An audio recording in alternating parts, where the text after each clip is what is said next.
And it came to pass, after the year was expired, at the time when kings go forth to battle, that David sent Joab and his servants with him, and all Israel.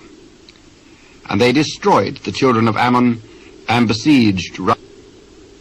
But David tarried still at Jerusalem. And it came to pass in an eveningtide, that David arose from off his bed, and walked upon the roof of the king's house. And from the roof he saw a woman washing herself, and the woman was very beautiful to look upon.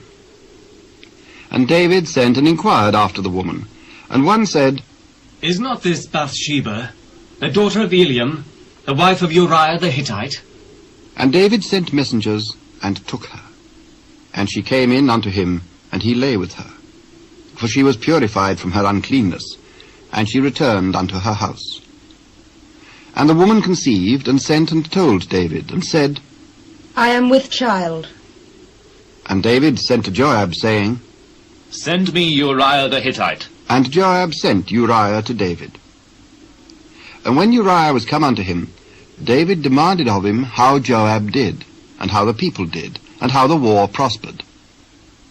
And David said to Uriah, Go down to thy house, and wash thy feet. And Uriah departed out of the king's house, and there followed him a mess of meat from the king. But Uriah slept at the door of the king's house with all the servants of his lord, and went not down to his house.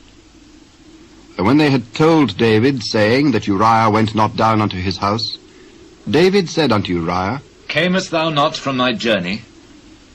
Why then didst thou not go down unto thine house? The ark, and Israel, and Judah abide in tents, and my lord Joab and the servants of my lord are encamped in the open fields. Shall I then go into mine house to eat and to drink, and to lie with my wife? As thou livest, and as thy soul liveth, I will not do this thing. Tarry here today also, and tomorrow I will let thee depart. So Uriah abode in Jerusalem that day and the morrow. And when David called him, he did eat and drink before him, and he made him drunk. And at even he went out to lie on his bed with the servants of his lord, but went not down to his house.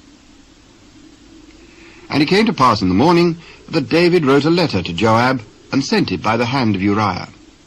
And he wrote in the letter, saying, Set we Uriah in the forefront of the hottest battle, and retire ye from him, that he may be smitten and die.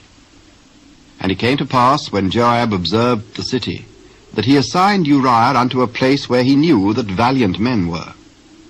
And the men of the city went out and fought with Joab.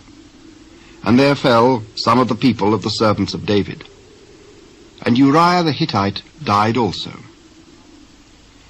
Then Joab sent and told David all the things concerning the war, and charged the messenger, saying, When thou hast made an end of telling the matters of the war unto the king, and if so be that the king's wrath arise, and he say unto thee, Wherefore approached ye so nigh unto the city when ye did fight?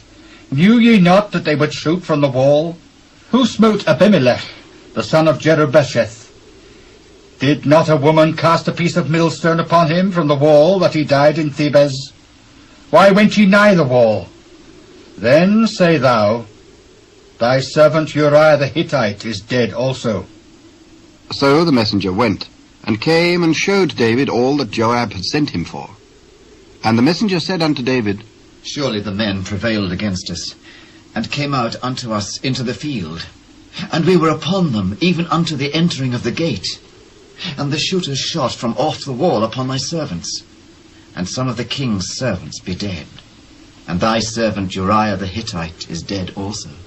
Thus shalt thou say unto Joab, Let not this thing displease thee, for the sword devoureth one as well as another. Make thy battle more strong against the city, and overthrow it, and encourage thou him.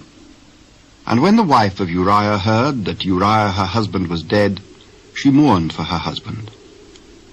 And when the mourning was past, David sent and fetched her to his house, and she became his wife, and bare him a son. But the thing that David had done displeased the Lord.